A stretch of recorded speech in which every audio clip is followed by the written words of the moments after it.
எல்லாருக்கும் வணக்கம். நல்லா இருக்கீங்களா? ஆக்சுவலாக நான் நிறைய நிகழ்ச்சிக்கெல்லாம் வரப்போ என்கிட்ட கேட்பாங்க, கோட் போட்டு வரலையா அப்படின்னு சொல்லிட்டு. ஏங்க நான்லாம் ஷூட்டுக்கு மட்டும்தாங்க கோட் போடுவேன், அடிக்கிற வெயிலில் மனுஷன் கோட்டு போடலாமான்னு. இந்த ஊரில் தான் முறையாக நாமளும் கோட்டு போட்டு வந்திருக்கலாமோன்னு தோணுது. எல்லாம் கொடுத்து வச்சவங்க. எங்கள் ஊரில் ஒரு 4 நாள் மழை பெஞ்சிச்சு. எல்லாருக்கும் எஸ்எம்எஸ், வாட்ஸ்அப்லாம் ஊட்டி மாதிரி இருக்குது, கோத்தகிரி மாதிரி இருக்குது, கொடைக்கானல் மாதிரி இருக்குன்னா இன்றைக்கி காலையில் ஆரம்பிச்சிருச்சு அப்படின்னு மறுபடியும் மெசேஜெலாம் போட்டோம். ரொம்ப மகிழ்ச்சி. இந்த மாதிரி ஸ்கூல்லலாம் நான் சின்ன வயசில் பன்னீர் புஷ்பங்கள் படத்தில் பார்த்தது தான். அதுக்கப்புறம் நேர்லலாம் அது மாதிரிலாம் வரதில்லை. பட் உங்களுக்கு இந்த மாதிரி ஒரு அட்மாஸ்ஃபியரில் நல்லா இருக்குது. ஆனால் எப்போது ரொம்ப குளிரில் வந்தால் கஷ்டமாக இருக்குமான்னு தெரில எனக்கு. ஆனால் வாங்கி வச்ச கோட்டை யூஸ் பண்ணிவிடலாம். ஏன்னா தமிழ்நாட்டில் எல்லோரும் கல்யாண ரிசப்ஷனுக்கு ஒரு கோட்டு கன்ஃபார்மாக வாங்குவாங்க, மாமியார் வீட்டில் கொடுப்பாங்க. அதை போட இடம் கிடைக்காமல் நம்ம அலைவோம். சரி, ஒரு நாள் போடலாம் நம்ம நினைக்கிறப்ப அந்த கோட்டுக்குள்ளே நம்ம பொருந்த மாட்டோம். அந்த கோட்டை அப்படியே வீணாக போயிடும் இல்லை. அதை போடுறதுக்கு ஒரு வாய்ப்பு இருக்குன்னா இந்த ஊரில் தான் இருக்குது. யாரும் தப்பாக நினைக்க மாட்டாங்க. காலையில் எழுந்திரிச்சு டீ குடிக்க போகிறப்ப போட்டு போனால் கூட குளிருக்கு போட்டு வந்திருக்காப்புல அப்படின்னு சொல்லிட்டு எல்லாம் வந்துடுவாங்க. ஓகே, முக்கியமான விஷயம், இந்த விஞ்ஞான உலகத்தில் அடிப்படை தேவைகள் என்ன இந்த காலத்து பிள்ளைகளுக்கு எல்லாவற்றையும் ஒரு கூகுளிடம் கேட்கிறார்கள் அப்படின்னு சொல்லிட்டு. ஆக்சுவலாக சொல்லப்போனால் சில ரியாலிட்டிஸாக இதையும் ஹார்ட் ட்ரூத்தை நம்ம கனெக்ட் பண்ணிப்போம். நீங்கள் வாழ்ந்த உலகத்தில் இருந்த கருவிகளை பயன்படுத்த உங்களுக்கு உரிமை இருந்ததை போல, நீங்கள் அதை ஓரளவுக்கு சார்ந்து இருந்ததை போல, இன்றைக்கு இருக்கக்கூடிய தலைமுறை பிள்ளைகள் வாழக்கூடிய உலகத்தில் இருக்கும் கருவிகள், வசதிகளை பயன்படுத்தி கொள்ள எல்லா உரிமையும் அவர்களுக்கு இருக்கிறது என்ற யதார்த்தம் உங்களுக்கு புரிய வேண்டும். இது முதல்ல புரிஞ்சாதான் இவங்க பண்ணுறது எல்லாமே தப்பு அப்படிங்கிறதுலேருந்து வெளியில் வந்து எதுவெல்லாம் தப்பு எதுவெல்லாம் தப்பு இல்லைன்னு நீங்கள் புரிஞ்சுக்கலாம். நீங்கள்லாம் கால்குலேட்டர் பயன்படுத்துனீங்களா? பண்ணீங்களா இல்லையா? உங்களுக்கு முந்தின தலைமுறை ஏன்டா 8ஐயும் கூட்டுறதுக்கு ஒரு மிஸ்ஸுனான்னு நம்மளை கேட்டாங்களா இல்லையா? 12 8 எவ்வளோன்னு கூட்டி சொல்கிறதுக்கு கூட தெரியாமல் என்னடா பள்ளிக்கூடத்தில் படிக்கிறீங்கன்னு உங்களை கேட்டாங்களா இல்லையா? சயின்டிஃபிக் கால்குலேட்டர் இங்கே பயன்படுத்துகிறவங்களா யார்? ஓகே, டெஸ்க்டாப் மாதிரி தண்டி இட்லி சட்டி மாதிரி ஒரு கம்ப்யூட்டர் இருந்துச்சுல. இப்போ இருக்க பசங்கள்ட்டெல்லாம் அதை காட்டிங்கன்னா பயந்து ஓடிடுவாங்க, இதான் கம்ப்யூட்டரா, தண்டியாடா இருக்கும் அப்படின்னு சொல்லிட்டு. நான் ஆரம்ப கால கம்ப்யூட்டரை போய் பார்த்தேன். ஒரு ரூமில் வச்சுருந்தாங்க மதர் போர்டை. தண்ணிச்சு ஒரு ரூமில் ஒரே ஒரு கம்ப்யூட்டர், ஒரு ஆள், அதுக்கு 4 காவலாளிலாம் வச்சுருந்தாருங்க. அதெல்லாம் பங்கரில் இருந்துச்சு, போய் பார்த்தேன். நீங்களாம் கம்ப்யூட்டர் பயன்படுத்துனீங்களா இல்லையா? சரிதானே? அதுக்கு முந்தின தலைமுறை என்ன சொல்லுவேன், typewriters came into picture or when the desktops came into picture, the senior people have said no, we will use only the typewriter. ஏன்னா அப்போலாம் வந்து டைப்ரைட்டிங் பண்ணுறதுக்கு ஆல்டர்னேட்டாக தான் கிட்டத்தட்ட இதை கொண்டு வந்தாங்க. அதுக்கப்புறம் தான் programming, FoxPro, DOS, Windows, FoxBASE, C++, ABCD என்னென்னமோ வந்துச்சு. அப்போ என்ன சொன்னாங்கன்னா, டைப்ரைட்டிங் மாதிரி கம்ஃபர்டபுளாக இருக்காது அப்படின்னு சொல்லிட்டு. டைப்ரைட்டிங் மாதிரி கம்ஃபர்டபுளாக இருக்காது கம்ப்யூட்டரோட கீபோர்டு அப்படின்னு சொன்னவங்கலாம் திங்கக்கிழமை அன்னைக்கு வேலையில் இல்லை. ரைட்டா? Updation is a mandate whether you like it or not. உங்கள் காலத்தில் கூகுள் இருந்தால் அதெல்லாம் குழி தோண்டி புதைச்சி வச்சுருப்பீங்களா? இல்லை. அவசரத்துக்கு கேட்குறோம்னா ஒரு கருவி இருக்குன்னா அதை பயன்படுத்த வேண்டியதானே. மூளை மழுங்கி போகும், மூளை மழுங்காது. மழுங்கிறது மூளை கிடையாது. கூகுளை எப்படி பயன்படுத்தணும்னு தெரிஞ்சுக்கிற அறிவு இருக்குல்ல, அதுதான் இப்போது அறிவு. நீங்கள் எல்லாம் என்ன கன்ஃபியூஸ் பண்ணிக்கிறீங்கன்னா, டெக்னாலஜி பயன்படுத்துவதே அறிவுக்கு புறம்பான வேலை கிடையாது. நானே ChatGPTலேருந்து தான் இப்போ கோத்தகிரியோட வரலாறு கேட்டேன். இப்போ என்ன பண்ணுறது? உடனே நீங்கள் என்ன சொன்னீங்கன்னா, அவர் கரெக்டாக கேட்பார், ஏன்னா அவர் அறிவாளி. ரைட்டு தானே? நானே இந்த கோத்தகிரியுடைய வரலாறு என்ன, அவரே இந்த இதை பற்றி சொல்லிட்டு இருந்தார்ல, இங்கே இந்த டச்சு இவங்க யாரோ வந்தாங்கன்னு சொன்னார், டச்சு யாரோ. அப்போ நான் வந்து அதை க்ராஸ் செக் பண்ணுறதுக்கு இவங்க எப்போ உள்ளே வந்தாங்க, பிரிட்டிஷ் பீரியடுக்கும் இந்த டயத்துக்கு இடையில அவங்க வந்துட்டு போனப்போ என்ன இருந்துச்சுன்னு இதை பார்த்துட்டு இருந்தேன்னு வச்சுங்களேன். இங்கேயே பல பேர் இவனே போன நோண்டிகிட்டு இருக்கான் அப்படின்னு நீங்கள் சொன்னதெல்லாம் மைண்ட் வாய்ஸ்லாம் எனக்கு வெளியில் கேட்டுச்சு. ரைட்டு தானே? அப்போ நாம் என்ன நினச்சிக்கலாம், நமக்கு அடுத்த தலைமுறை பொறுப்பாக இல்லை என்ற பொது புத்தியிலிருந்து வெளியே விலகாத வரைக்கும் இந்த தலைமுறை பிள்ளைகளை உங்களால் புரிந்து கொள்ளவே முடியாது. That's a hard truth. அந்த பையன் கேட்டது தான். இந்த தலைமுறை பிள்ளைகளுக்கும் உங்களுக்கும் இருக்கக்கூடிய இடைவெளியை நீங்கள் இட்டு நிரப்ப முயற்சி பண்ணும். We have to fix the bug, not the system.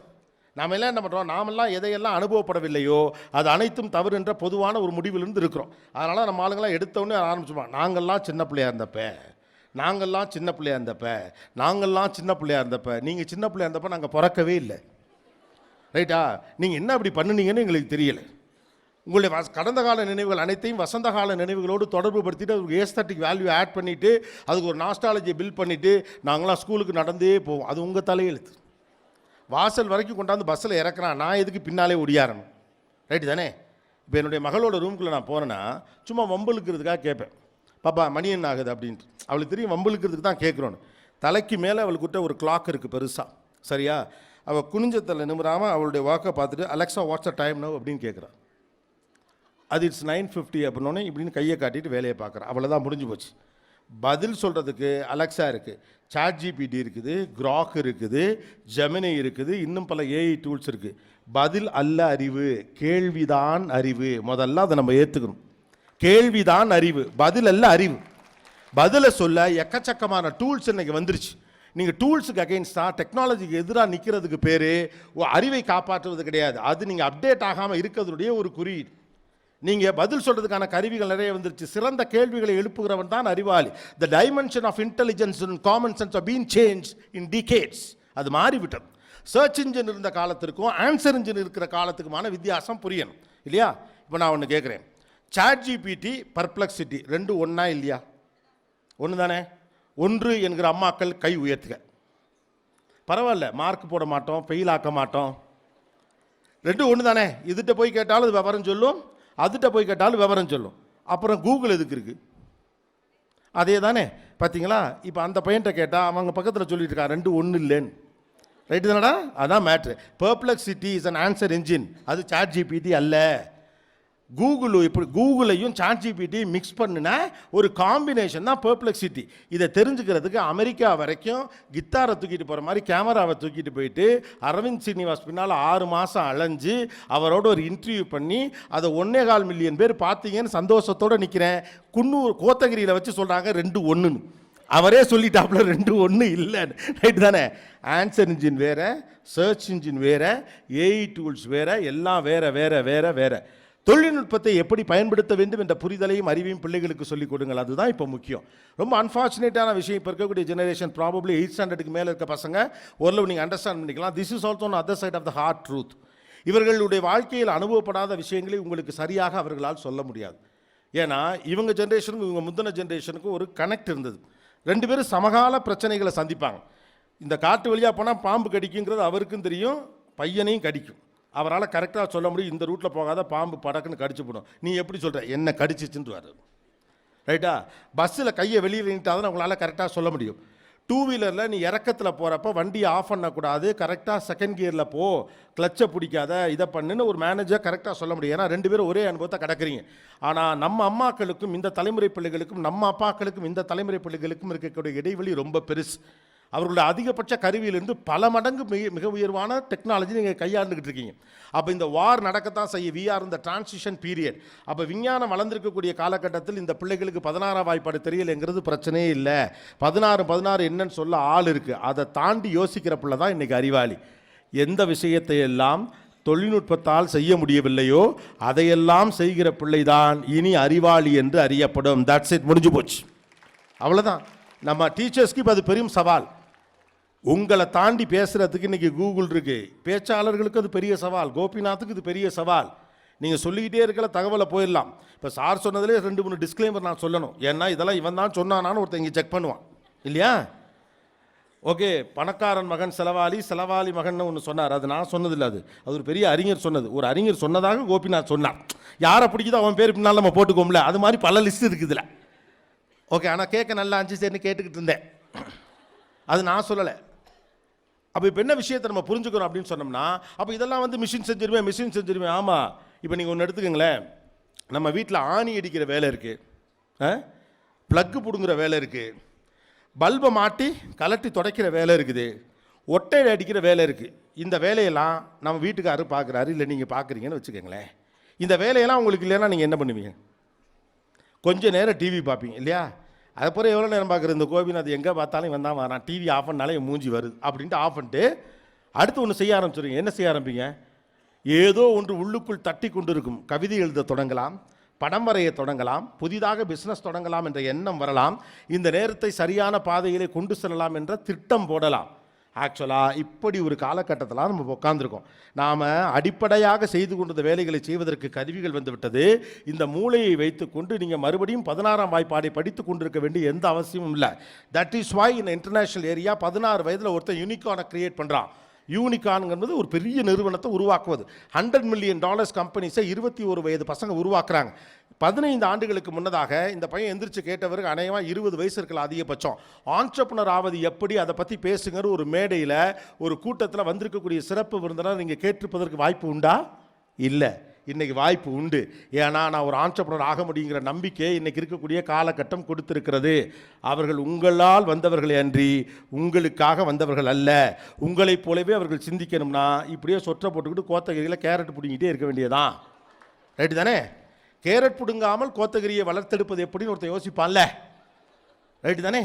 அப்போ இந்த மூளை அப்போ என்ன பண்ண போகிறோம்? இது கூட தெரியாமல் இந்த மூளைக்கு வேலை அது இல்லைங்கிறதான் டெக்னாலஜி நமக்கு சொல்கிறது. தம்பி 16ஆம் வாய்ப்பாட சொல்ல நான் இருக்கேன். 6,64,435 × 15 மைனஸ் 42,045, 35,000, 75,304 × 0 ப்ளஸ் 55,00,000 ஒன்று சொன்னால் கூட அடுத்த நிமிஷம் அது சொல்லிடும். ரைட்டு தானே? அப்போ ஏன் வேலை என்ன? இந்த நெருக்குதலுக்கு தான் இந்த தலைமுறை பிள்ளைகளை நீங்கள் நகர்த்த வேண்டும். Every one become unique. எல்லாரும் ஸ்டாண்டர்டான ஒரு மாடலுக்குள்ளேருந்து போகிற பார்த்தீங்களா, அதுலேயும் தனித்தனியாக பிரிஞ்சு ஒரு தனிநபருடைய சிறப்பு இயல்பு என்ன என்பதை கண்டறிப்பதற்கு தோதாக உருவாகி இருக்கக்கூடிய ஒரு காலகட்டம் இதுதான். நான் டீச்சர்ஸ்க்கும் சொல்வேன், use AI tools, don't get addicted to that. அவ்வளவுதான். அது பழகணும். அதுக்கு பழகிறது தான் இங்கே இருக்கக்கூடிய விஷயம். நீங்கள் இப்படி போனால் இதை தாண்டி என்னென்னமோ வரும். எவன் கண்டான்? ஒரு கொஞ்ச நேரம் நீங்கள் கண்ணை பார்த்தால் நான் என்ன நினைக்கிறேன் என்பது உங்களுக்கு தெரியக்கூடிய நாள் விரைவில் வரலாம். The world will be like that. இல்லையா? மனிதர்கள் கிரியேட்டிவான வேலை அடிப்படையில் மனிதன் எதை செய்வதற்கு பிறந்தவன்? கிரியேட்டிவிட்டி, ஏஸ்தட்டிக்ஸு, டெக்னாலஜி, உலகம் கவனித்திராத அழகியல் விஷயங்கள், மகிழ்ச்சியோடு இருத்தல், இதான் மனிதனுடைய வேலை. அதை நோக்கி இந்த உலகத்துடைய கருவிகள் நம்ம நகர்த்திக்கிட்டு இருக்கு. முதல் முறையாக இந்த டெக்னாலஜி ரொம்ப பெருசாக இருக்கிறதுனால நமக்கு அப்படி தோணுது. இப்போ நீங்கள் சொல்கிறீங்களே சோஷியல் மீடியாவில் இம்பாக்ட் ஆகி கிடக்கிறான். நீங்களாம் குட்டிச்சோத்தில் உட்காந்துருந்தீங்க, அவன் சோஷியல் மீடியாவில் கிடக்கிறான். அதுக்கு பேர் வால் தான். அது பேர் என்ன சொல்லுவாங்க? இட்ஸ் அ வால். எந்த வால் கிடச்சிச்சோ அந்த வாலில் நீங்கள் உட்காந்துருந்தீங்க. கோத்தகிரி பஸ் ஸ்டாண்டில் ஊட்டிக்கு போகிற பிள்ளையை பார்க்குறதுக்காக 1 மணி நேரம் உட்காந்துருந்துட்டு 52 வயசில் வந்துட்டு தூங்குறது இல்லை. எல்லாம் ஒரு வாலில் தான் இருப்பான். எனக்கு ஒன்று புரியலை. எல்லாருமே பிள்ளைங்களை மோட்டிவேட் பண்ணணுங்கிறீங்க, பிள்ளைங்களை எப்படியாவது திருத்தி பண்ணுங்கிறீங்க. அவங்க ஏதோ செவ்வாய் கிரகத்துலேருந்து பறக்கும் தட்டில் வந்தவங்க மாதிரியே ட்ரீட் பண்ணால் எப்படி? நம்ம வீட்டில் தானே பிறந்தாங்க, நம்ம வீட்டில் தானே வளர்ந்தாங்க. 17 வயதிலே ஒரு பிள்ளை நீங்கள் சொல்லுவதை கேட்கவில்லை, 15 வயதிலே இந்த உலகத்திற்கு ஏற்றார்படி அவர்கள் நடந்து கொள்ளவில்லை, 14 வயதில் இந்த பிள்ளைகள் அடம் பிடிக்கிறார்கள் என்றால் நேரடியாக 14 வயதில் அவன் பிறந்திருந்தா தான் அவன் மேலே குத்தம் சொல்லலாம். 14 வருஷம் வளர்த்துவிட்டு அவன் பேசுகிற மாட்டேங்கிறான், அவன் புழங்க மாட்டேங்கிறான், மரியாதை தெரியலைன்னு சொன்னால் 14 வருஷம் வளர்த்த நமக்கு அதுக்கு அக்கௌண்டபிலிட்டி இருக்குது அப்படிங்கிற ரியாலிட்டியை நம்ம புரிஞ்சுக்கணும். பொறுப்புகளிலிருந்து விலகிவிட்டு கையை நீட்டி இவன் தான் குற்றவாளின்னு சொல்லிட்டு ஓடி போகிறது ரொம்ப எளிது. பொறுப்பை ஏற்றுக்கொள்ளுகிற மூத்த தலைமுறை தான் அடுத்த தலைமுறை கேட்கும். ரெண்டாவது, நீங்கள் பொறுப்பை ஏற்றுக்கிட்டீங்கன்னா தான் அடுத்த தலைமுறை கேட்பான். அதான் பிரச்சனை. பொறுப்பை ஏற்றுக்கிட்டா தான் அடுத்த தலைமுறை கேட்பான். நீ பொறுப்பை ஏற்றுக்கவே மாட்டான், என்னை குறை சொல்லிக்கிட்டே இருப்பேன், இதுக்குன்னே ஒரு கேரக்டர் இருக்கீங்களா அப்படின்னு. மனிதர்களுக்கு எப்போயுமே அப்படி தான். மைண்டை நெகட்டிவிட்டிலேருந்து வெளியில் கொண்டு வாங்க. இவங்களுக்கு பயமே கிடையாது இந்த ஜென்ரேஷனுக்கு. இவன் என்னடா மலையில கூட்டியாக இருந்தால் தான் நம்மளை 4 வார்த்தை பாராட்டி பெற்றோர்களை போல உண்டா உங்கள் தியாக உள்ளத்தை உங்களுடைய அன்பையும் கருணையும் சொல்லி கைத்தட்டு வாங்காமல் வீணாக போன நம்மளே திட்டான். நீங்கள் உள்ளுக்குள்ளே எவ்வளோ திட்டினாலும் உண்மை என்னவோ அதை தானே சொல்லணும் இல்லையா? இப்போ கேட்குறப்ப நல்லா இருக்குது சொல்ல முடியாது. எப்போயுமே நான் பேசுகிற கொஞ்சம் அப்படி தான் இருக்கும். கேட்கும்போது கொஞ்சம் எரிச்சலாக இருக்கும். இவனை கூப்பிட்டே இருக்கக்கூடாதுங்கிற மாதிரிலாம் தோணும். அப்புறம் வீட்டுக்கு போய் மல்லாக்கப்படுத்து விட்டத்தை பார்த்து யோசிக்கிறப்ப தம்பி கரெக்டாக தான் சொன்னான் அப்படின்னு தோணும். அப்போ தோணா போதும். நான் உங்களிடம் நல்ல பேர் எடுப்பதற்காக வரவில்லை, எது சரியோ அதை சொல்லுவதற்காக வந்திருக்கிறேன். அதனால தான் என்னை 20 வருஷமாக நீங்கள் பத்திரமா வச்சுக்கிறீங்க. இவன் எப்படியா இருந்தாலும் நமக்காக தான் பேசுகிறான் அப்படி. When you guys are not ready to take the accountability, the next generation will not listen to you. They don't want to receive any orders. அவர்கள் உத்தரவுகளை எதிர்பார்த்து காத்திருக்கக்கூடிய உங்கள் பணி ஆட்கள் அல்ல. அது நமக்கு புரியணும். உங்கள் உத்தரவுக்கு கட்டுப்படக்கூடிய ஆட்கள் அவங்கள அந்த பொறுப்பை நீங்கள் எடுத்துக்கொள்ளுகிறீர்களா என்பதுதான். நம்ம கொஞ்சம் கஷ்டப்பட்டு வளர்ந்த தலைமை நம்மளுக்கு சிக்கல் இருக்குதா? இல்லையே, நான் சொல்லவில்லை. நம்ம ஒன்று வேணும்னே அதை செய்ய கிடையாது. இல்லையா? நம்ம பிள்ளை நல்லா இருக்குன்னு நம்ம நினைக்கிறோம். ஆனால் ரொம்ப கஷ்டப்பட்டு வளர்ந்த ஒரு சமூகமாக நம்ம இருக்கிறதுனால நமக்கு தோல்வியை பற்றின பயம் ரொம்ப அதிகம் இருக்குது. அதான் பிரச்சனை. அப்போ நம்ம வார்த்தைகள் எல்லாமே அப்படி தான் இருக்கும். நீங்கள் ஒரு குழந்தையை நீங்கள் எடுத்துக்கங்களேன், ஏன் கோபமாக இருக்க அப்படின்னு கேட்குறோம் இல்லையா? அது வேறு மாதிரி கூட கேட்கலாம். ஏன்ப்பா அப்செட்டாக இருக்க, என்னாச்சு கேட்கலாம்ல. ஏன் கோபமாக இருக்க, எரிஞ்சு விழுகிறேன், இவ்வளோ எதுக்கு? நல்லா படிங்கிற ஒரு வார்த்தையை நல்லா படின்னு சொன்னால் போதும். நல்லா படித்தா நல்ல பேர் கிடைக்கும், நல்லா படித்தா மதிப்பாங்க, நல்லா படித்தா 4 பேருக்கு நல்லது கெட்டது செய்யலாம், நல்லா படித்தா கஷ்டப்படுறவங்களுக்கு ஏதாவது செய்யலாம் அப்படி சொல்லாம்ல. நல்லா படிங்கிற ஒரு வார்த்தையை நல்லா படின்னு சொல்லி ஒரு தடவை கூட நான் கேட்டதே இல்லை. நீ படிக்கலைன்னா உருப்படாமல் போயிடுவேன். நீ படிக்கலைன்னா கோத்தகிரியில் பஸ் ஸ்டாண்டில் மாடு மேய்ப்ப, பஸ்ஸுனிக்கே இடம் இல்லை. நீ படிக்கலைன்னா என்ன உன்னை யாரும் மதிக்க மாட்டாங்க. படிக்கலைன்னா என்ன நடக்கும்னு சொல்லியிருக்கீங்களே ஒழிய படித்தா என்ன நடக்கும்னு சொல்லியிருக்கீங்களா? இது யார்கிட்ட நம்ம பேசுகிற மொழி? நீங்கள் சம்பளம் கொடுத்து வேலைக்கு வைத்திருக்கவிடம் பேசும் மொழி. நீ ஒழுங்காக வேலைக்கு வரலைன்னா உன்னை வேலையை விட்டு தூக்கிடுவேன். நீ இப்படியே பண்ணிக்கிட்டு இருந்தா உன் சம்பளத்தை பிடிச்சிருவேன். நான் சொல்கிறத நீ கேட்கலைன்னா நீ அவ்வளவு தான். இதெல்லாம் நீங்கள் யார்கிட்ட சொல்லக்கூடியது? நீங்கள் சம்பளம் கொடுத்து அவர்கிட்ட இன்றைக்கி அப்படி பேசக்கூடாது, என்னைக்கு அப்படி பேசக்கூடாது. ரைட்டு தானே? அப்போ நம்ம எப்படி உங்களை பண்ணுறோம்? நீ என் ஆளுகை கீழ் நீ இருக்கிறாய், அவன் ஒத்துக்கவே மாட்டான். They never, that's a hot truth, you need to understand. அது மரியாதை குறைவு அப்படிலாம் கிடையாது, அதான் ரியாலிட்டி. கலீல் ஜிப்ரான் அழகாக சொல்லுகிறார். இந்த இடத்துல யார் சொன்னார் நான் சொல்லி போகிறேன் சார், ஏன்னா எல்லாமே நான் சொன்னேங்கிற ரெஸ்ட்டில் வந்துடுது. இது வேறு பெரிய பெரிய மனிதர்கள். கலீல் ஜிப்ரான் சொல்லுகிறார், இந்த குழந்தைகள் உங்கள் மூலமாக பூமிக்கு வந்தவர்கள் என்று உங்களால் வந்தவர்கள், உங்களால் பூமிக்கு வந்தவர்கள் என்று உங்களுக்காக வந்தவர்கள் அல்ல. நாமெல்லாம் நினச்சிக்கிறோம் நீ என்னால் தான் இந்த பூமிக்கே வந்த. இவன் ரிட்டன் அடிச்சிடுவான், நான் பிறக்கெல்லாம் நீ அம்மாவே கிடையாது தெரியுமில்ன்றான். ரைட்டு தானே? அப்போ இந்த கேப் இருக்குல்ல, என் அதிகாரத்தின் வழியாக நான் ஒன்றை செயல்படுத்த முனைகிறேனா, என்னுடைய யதார்த்தமான ஒரு அன்பின் வழியாக அதை நான் செயல்படுத்த முனைகிறேனா? அடையா சார் நீங்கள் வேறு சொன்னால் கேட்க மாட்டேங்கிறாங்க. மைண்டு எங்கே இருக்குது பாருங்கள். சொன்னால் கேட்குறவன் நல்ல பிள்ளைன்னு இருக்குது. அது என்ன மைண்ட் செட்டு? முதலாளி சம்பளம் வாங்குகிறவன், ரெண்டுக்குமான மைண்ட் செட். சொன்னால் கேட்குறவன், உலகத்தில் ஒன்று புரிஞ்சுங்க, சொன்னால் கேட்குற வரைக்கும் கேட்குறவன் கடைசி வரைக்கும் சொன்னால் கேட்பான், அவ்வளோதான். ரெண்டு பேர் இருக்கான் உலகத்தில். ஒன்று சொன்னால் கேட்குறவன், இன்னொன்று சுயமாக நடக்கிறவன். சுயமாக நடக்கிற ஒரு தலைமுறையை, ஒரு பிள்ளையை முதல்ல யாருக்கும் பிடிக்காது.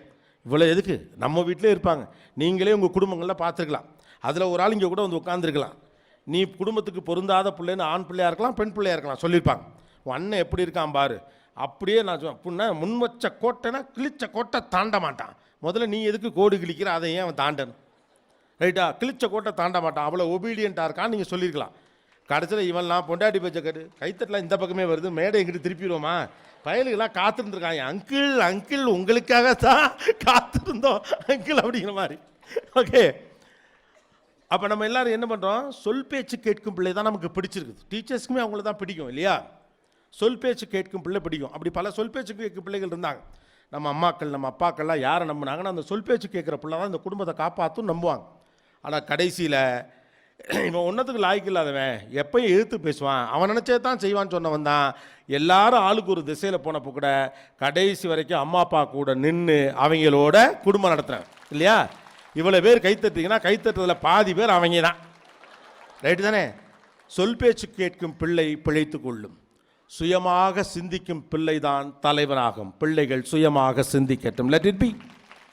நமக்கு ஒரு அதிகார கோட்பாடு இருக்குது. இந்த அதிகார கோட்பாட்டிலேருந்து நம்மளால் வெளியில் வர முடியல. நாம் பெற்றது நாம் பேசுனதை கேட்கணும். நம்ம ஊரில் சொல்லியே டைலாக் அப்படி தான் சொல்லுவாங்க. நம்ம சித்தப்பா ஒருத்தர் இருக்கிறார், ஒரு பையன் சிகரெட்டு குடிக்கிறான். கோத்தகிரி பஸ் ஸ்டாண்டில் அவரை பார்த்துவிட்டும் குடிக்கிறான். இவர் வந்து ஒரு கம்ப்ளைண்ட் சொல்லுவார். என்ன கம்ப்ளைண்ட் சொல்லுவாருன்னு நீங்களே யோசிச்சு பாருங்கள். நீங்களாக இருந்தாலும் நானாக இருந்தாலும் தான் சொல்லுவோம். ஏன் முன்னால் சிகரெட்டு குடிக்கிறான். பிரச்சனை இப்போ அவன் சிகரெட்டு குடித்தது இல்லை, ஏன் முன்னால் குடித்தது தான். இப்போ ஓ முன்னால் சிகரெட் குடித்தா ஒரு பாதிப்பும், ஒளிஞ்சு நின்னா ஒரு சிகரெட் குடித்தா ஒரு பாதிப்பு ஏற்படுமா என்ன? அப்போ நீங்கள் அக்கறையை வெளிப்படுத்துகிறீர்களா, அதிகாரத்தை வெளிப்படுத்துகிறீர்களா? இதை நம்மளை கேட்டுக்கிறோம். நாம் அக்கறையை வெளிப்படுத்துகிறோமா, இல்லை அதிகாரத்தை வெளிப்படுத்துகிறோமா? இதான் இங்கே இருக்கக்கூடிய ரியாலிட்டி. நம்ம வீட்டில் நடக்கிற போட்டி என்னென்னா, நான் ஒன்று சொல்லுவேன், அதை நீ செய்ய வேண்டும், அப்படி செய்தால் நீ நல்ல பிள்ளை. அவனுக்கு நான் ஸ்பெஷல் ப்ரிஃபரன்சஸ் எல்லாத்தையும் நான் கொடுப்பேன் இல்லையா? நான் சொல்கிறத இப்போ நீங்களாம் என்ன வருத்தப்படுறீங்க? அப்படி வளர்த்தேன். உங்கள் வீட்டுக்காருடைய அம்மாக்கள்லாம், உங்கள் மாமியார்கள் எல்லாம் என்ன வருத்தப்படுறாங்க? அப்படி இப்படி பார்த்து வளர்த்தேன். என் பேச்சுக்கு மறு பேச்சு பேச மாட்டான். இன்றைக்கி எல்லாம் பொண்டாட்டி பேச்சு கேட்குறான். இதை ட்ரெயின் பண்ணதே அந்த அம்மா தான். தம்பி என் பேச்சை கேட்கணும், என் பேச்சை கேட்கணும்.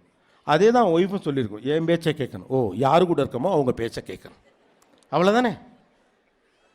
யார் சொல்லுகிறார் என்பதை விட முக்கியம் என்ன சொல்லுகிறார் என்பது தான். என்ன சொல்லுகிறார் என்பதை விட முக்கியம் அது சரியா தவறா என்பது தான். தப்பாக இருந்தாலும் தப்பு தான் சொல்கிற துணிச்சல் இந்த தலைமுறைக்கு இருக்குது. அது நம்முடைய பண்பாடு. நெற்றிக்கண் திறந்தாலும் குற்றமே ஒரு ஜெனரேஷன் வரத்தான் செய்யும். வந்தாச்சு, அப்படி தான் இருப்பாங்க. இப்போ எங்களை என்ன பண்ண சொல்கிறீங்க? நாங்களாம் அந்த காலத்தில் நாங்கள் ஒன்றும் பண்ண முடியாது. பசுபதி அப்படி நீங்கள் கத்துறவனை பாஞ்சு வந்து மாட்டை பிடிக்கிறது நாங்கள் சரத்குமாரும் கிடையாது, நீங்கள் நாட்டாமையும் கிடையாது. எங்களுக்கு வேலை இருக்குது, உங்களுக்கு வேலை இருக்குது.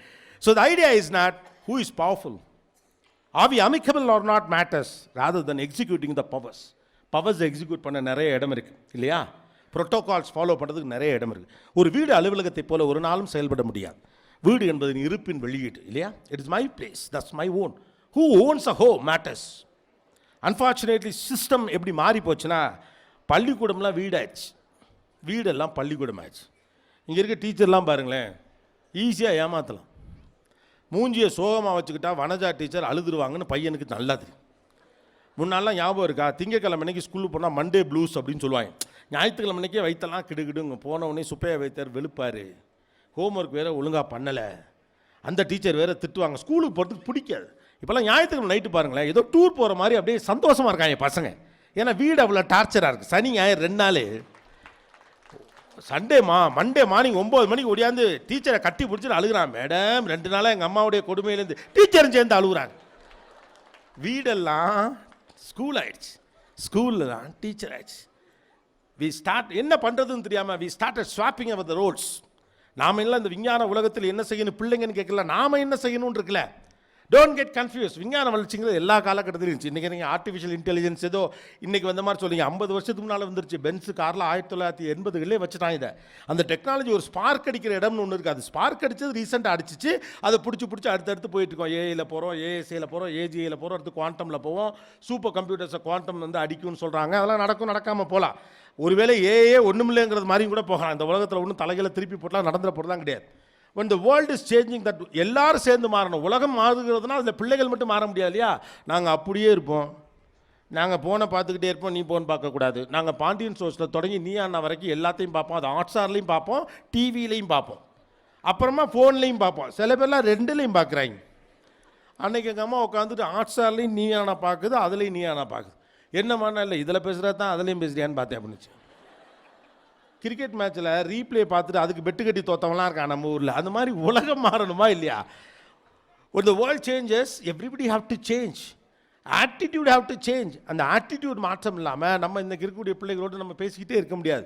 ரைட்டு, சோஷியல் மீடியான்னு ஒன்று இருக்குது, அது நீ தொடப்படாது. சாரி, இது ஸ்வாப்பிங் த ரோல்ஸை விட்ட மாதிரி உலகம் மாறையில் என்ன பண்ணுறது தெரியாமல் ரொம்ப கன்ஃபியூஸ் ஆகி ரோல்ஸை ஸ்வாப் பண்ண ஆரம்பிச்சிடும். அப்பாக்கள் கண்டுபிடிச்ச பெஸ்ட்டு ரோல் ஒன்றே ஒன்று தான், அப்பா உன் ஃப்ரெண்டு மாதிரி. உலகத்தில் இதை விட பொய் ஒன்றுமே கிடையாது.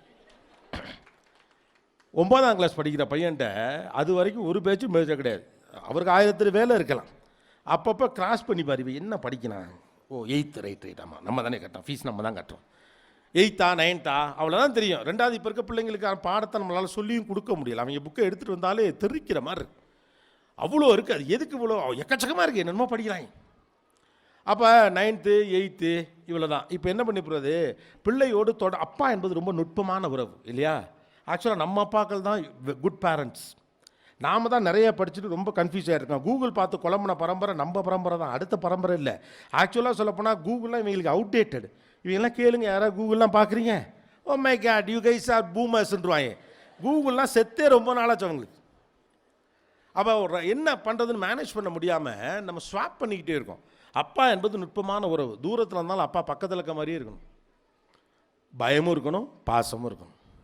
அருகில் இருந்தாலும் இருக்கணும், தூரத்தில் இருந்தாலும் இருக்கணும். அப்பா மண்டைக்குள்ளே இருப்பார், அதான் அப்பா. அப்பாவாக இருப்பது பெரிய வேலை. அவன் அமெரிக்காவில் உட்காந்தாலும் அப்பா மண்டைக்குள்ளே உட்காந்துருப்பான், பார்த்துருக்கீங்களா இல்லையா. அப்பா ப்ரெசன்ஸ் ரொம்ப கம்மி தான் ஒரு வீட்டில், ஆனால் அப்பா இருந்துக்கிட்டே இருப்பார் வீட்டுக்குள்ளே. அப்பா எங்கே இருக்கார் தெரியல, ஆனால் அப்பா இருக்காருமா. சும்மா சம்மந்தம் இல்லாமல் 4 பொறுக்கி பேர்கள்ட்ட சண்டை போட போகிறப்ப டக்குன்னு அப்பா அப்படி கிராஸ் பண்ணுவார். எங்கேருந்து கிராஸ் பண்ணாருன்னே தெரியாது. அப்பாவின் சாயல் இருக்கும் எல்லாரும் அப்பாவை ஞாபகப்படுத்துவார்கள். அவ்வளோ பெரிய பவர்ஃபுல்லான ஒரு ரோல் அப்பா ரோல். அதை ஹேண்டில் பண்ண முடியல நமக்கு. ஏன்னா ஃப்ரெண்ட்லியாகவும் இருக்கணும், ஸ்ட்ரிக்டாகவும் இருக்கணும். என்னடா செய்கிறது, மேலேருந்து இந்த மாடு வேறு நகராமல் பார்த்துக்கணும், மண்டையிலேருந்து கங்கையிலேருந்து தண்ணி வர வைக்கணும், டயலாக் வேறு சரியாக சொல்லணும். ஒரு படத்தில் கமலஹாசன் சொல்கிற மாதிரி ஒரு ரோல். இதை ஹேண்டில் பண்ண முடியாமல் அப்பா உன் ஃப்ரெண்டுப்பா, ஏற்கனவே எனக்கு 20 ஃப்ரெண்டு இருக்காங்க, அவங்க டார்ச்சரே தாங்கலை, நீ கிளம்புன்றான். திடீர்னு ஒரு நாள் நீங்கள் கிளைமாக்ஸில் பிரகாஷ்ராஜ் மணந்துருந்துற மாதிரி, அப்பா உன் ஃப்ரெண்டுடா, நீ எல்லாத்தையும் என்கிட்ட சொல்லலாம் அப்படின்னா அவனுக்கு நல்லா தெரியுந்தாலும் ஏதோ போட்டு வாங்குறான். கன்ஃபார்மாக தெரியும் இல்லையா. உங்கள் பிள்ளைக்கு 1000 நண்பர்கள் கிடைக்கலாம், ஆனால் நீங்கள் தான் அப்பா. அப்பாவாக தான் இருக்கணும், நண்பனாக இருக்க முடியாது. இது ரொம்ப பழைய ஐடியா. தோளுக்கு மேல் வளர்ந்தோல் தோழன், அது என்ன ஐடியானா, நட்போடு நடத்துங்கள் பிள்ளைகளை, நண்பனாக நீங்கள் இருக்க முடியாது. எனக்கு நிறைய நண்பர்கள் இருக்கிறார்கள். அப்பாக்கு இருக்கக்கூடிய ஒரு யூஎஸ்பின்னு ஒன்று இருக்குல்ல, அது அப்பா தான். அப்பாவால் தான் மண்டைக்குள்ளெல்லாம் இருக்க முடியும். இப்போ பேசிக்கிட்டு இருக்கப்போ கூட எங்கள் அப்பா வந்துட்டு போகிறார் எனக்கு. இப்போ இந்த விஷயத்தை நான் பேசுகிறப்ப கூட எனக்கு எங்கள் அப்பா வந்துட்டு போகிறாரு. அதான் அப்பா. அம்மா அருகிலேயே இருந்தாலும் உன் கூடவே எது பண்ணாலும் பிள்ளை நன்றியாக இருக்காதே, உங்கள் அப்பா தானே பேசுவாங்க. அதற்கு தான் அம்மாக்களுக்கு இது புரிகிறதே இல்லை. நான் தான் இந்த இன்ஸ்டாகிராம்லாம் விளையாட்ட அம்மாக்கள்லாம் பிள்ளைகள்கிட்ட கேட்குற மாதிரிலாம் வீடியோக்கள் போடுவாங்க. உனக்கு யார் ட்ரெஸ் போட்டு விட்றா அம்மா, யார் சாப்பாடு ஊட்டி விட்றா அம்மா, உனக்கு யார் பேண்டீஸ் என்னது நாப்கின் மாற்றி விட்றா அம்மா, யார் உனக்கு ஆய் கழுவி விட்றா அம்மா, யார் உன்னை தூங்க வைக்கிறா அம்மா, உனக்கு யாரை பிடிக்கும் அப்பாங்க. அது ஒரு குட்டிட்டு அந்த பொண்ணு போகும். அம்மா இருப்பின் பக்கத்திலே இருந்தாலும் அப்பா மண்டைக்குள்ளே இருப்பார். ரொம்ப கஷ்டமான வேலை அப்பாவாக இருக்குது. ரொம்ப ஈஸியாக என்ன பண்ணி போகிறீங்க, எல்லா பொறுப்பையும் மனைவிட்ட கொடுத்துட்டு அப்பாவாக இருப்ப சிரமம் நான் ஃப்ரெண்டாக இருக்கேன் அப்படின்னு சொல்லிட்டு ஒரு நாள் ஏதாவது படத்தை பார்த்துட்டு வந்துட்டு அப்பாவாக இருக்க பார்க்க. அம்மாவெல்லாம் டீச்சர் ஆகிட்டீங்க, அம்மாலாம் டீச்சர் ஆகிட்டீங்க, டீச்சர்லாம் அம்மா ஆகிட்டாங்க. யாருன்னே எனக்கு புரியல. பயலுகளுக்கு ரொம்ப குழப்பம் வந்து எல்லாரையும் ப்ரோன்ட்டாங்க. இப்போ சகட்டு மேனிக்கு ப்ரோங்கிறாங்க. கேர்ள் ஃப்ரெண்டை கூட ப்ரோ அது ஒன்று அண்ணன் தங்கச்சியாக பழகுறாங்க போட்டுருக்குன்னு பார்த்தா அப்புறம் வி ஆர் டேட்டிங் அப்படிங்கிறாங்க. என்னடா டேட்டிங்கிறீங்க ப்ரோங்கிறீங்க? Bro is a common code, முடிஞ்சு போச்சு. அப்பாவை ப்ரோ, அம்மாவை ப்ரோ. ஏன்னா நீங்கள் குழப்பி வச்சுருக்கல யாருன்னே தெரியலை யாரையும். இப்போ அம்மாக்கெல்லாம் வீடுக்குள்ளே புகுந்தா டீச்சரை பயங்கரமாக இருக்குது. உட்காந்து இத்தனை மணிக்குள்ளே படிக்கணும், அதுவும் இந்த நேரத்தில் இதான் படிக்கணும். என்னமோ இவங்கெல்லாம் படித்து முடிச்சுவிட்டு கலெக்டராக சொல்லி கவர்மெண்ட்டு கேட்டுச்சான், அது பிடிக்காமல் முடியாது, எனக்கு கோத்தகிரி கிளைமேட் பிடிச்சிருக்குன்னு ஊரில் வந்து வீட்டுக்குள்ளேயே தங்கிக்கிட்ட மாதிரி. 10th ஸ்டாண்டர்டு பார்டரில் பாஸு, 12th ஸ்டாண்டர்டு சர்டிஃபிகேட் தொலைஞ்சு போச்சுன்னு புழுகி பரணியில் இருக்குன்னு எங்களுக்கு தெரியும். ஏன்னா 1 மார்க்கில் பாஸ் ஆகிருக்கீங்க. ஆனால் அந்த காலத்தில் எப்படி படிப்புன்னு தெரியுமா? உங்களுக்கு பாடம் சொல்லி கொடுத்த பல டீச்சர் ஊர்லேயே இல்லைங்கிற ஒரே காரணத்துக்காகவும், எங்கள் பாட்டியும் தாத்தாவும் செத்துட்டாங்கங்கிற ஒரே காரணத்துக்காகவும் நீங்கள் அள்ளி விடுற பொய்களை நம்பிக்கொண்டு ஒரு தலைமுறை இருக்குங்கிறதுலாம் இல்லை. Be a mom. Mom is the most beautiful relationship. She can be everyone to me, you know. அம்மா தான் தோழியாக இருக்க முடியும். எனக்கு இப்போ 50 வயசு. இன்னமும் நான் ரொம்ப ரசித்து பொய் சொல்கிறது எங்கள் அம்மா கிட்ட தான். நேற்று கூட அப்படி பொய் சொல்லிட்டு வந்தேன். கோத்தகிரிக்கு ஹெலிகாப்டரில் போகிறேன். சொன்ன பொய்க்கு தான் கொச்சின் ஓட்டி போயிட்டாங்கன்னு நினைக்கிறேன். மெரினா பீச்சில் செவர் கட்டிட்டாங்கன்னு சொன்ன பொய்யில் தொடங்கி கோத்தகிரிக்கு ஹெலிகாப்டருக்கு வரேன்னு சொல்கிற பொய் வரைக்கும் இன்னைக்கு வரைக்கும் நான் சொல்கிறேன். எங்கள் அம்மா எல்லா பொய்யையும் நம்பும். அப்புறமா நான் இல்லைன்னு சொன்னேன், எனக்கு அப்பயே தெரியும்னு சொல்லும். உங்கள் அம்மாவோட தான் நீங்கள் பொய் சொல்லலாம், குழந்தையாக இருக்கலாம், ரைட்டா? உங்கள் அப்பாட்ட ஒரு 50 வயசில் அப்பா மடியில் படுத்து கொள்ளுகிறேன் அப்படின்னா அவருக்கும் கூச்சமாக இருக்கும், உங்களுக்கும் கூச்சமாக இருக்கும். Mom is a mom who can deal all the relationship. She can be your mentor, she can be your motivator, she can be your aesthetic, what do you say, she is a poet. எல்லாம் அம்மா தான்.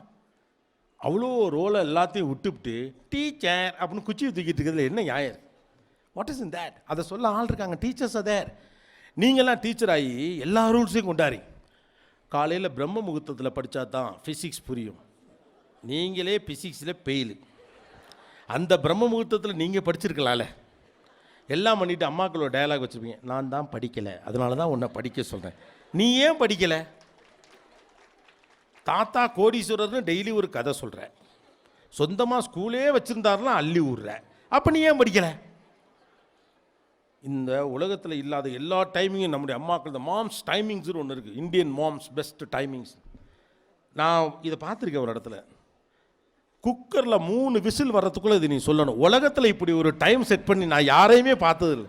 ஒருத்தர் எப்படி படிப்பான்? படிக்க உட்காரும்போது எல்லாத்தையும் எடுத்துகிட்டு வந்துடணும். என்ன ஆனாலும் எந்திரிச்சு போகவே கூடாது, எந்திரிச்சு உச்சா வந்தால் கூட போகக்கூடாது, போயிட்டு வந்திருக்க வேண்டியது தானே. எங்கே யாருக்கு அதிகாரத்தை செயல்படுத்துறதுன்னு தெரியலை. எல்லாரதுக்கு ஒரு வடிவம் எடுத்துக்கிறோம். அம்மாக்களுக்கு தங்கள் அதிகாரத்தை எப்படி வெளிப்படுத்துவதுன்னு தெரியலை. அப்போ என்ன பண்ணுறோம்? டீச்சர் வடிவம் எடுக்கிறோம். அவங்க டீச்சர்களுக்கு அன்பை எப்படி வெளிப்படுத்துறதுன்னு தெரில. ஏன்னா அவங்க டீச்சராகவே இருக்கிறாங்க. அதனால் லேசாக அழுகிற பிள்ளைலாம் இன்றைக்கி இருக்கிறதுலே ஈஸி டீச்சர்களை ஏமாத்துறது தான். செத்த சோகமாக இருந்தால் அவங்களே டிஃபன் பாக்ஸ்லேருந்து எல்லாம் கொடுத்துருவாங்க நமக்கு. எங்கள் வாத்தியாரெலாம் அடி இருக்கல யாப்பா அப்படி இருக்கும்.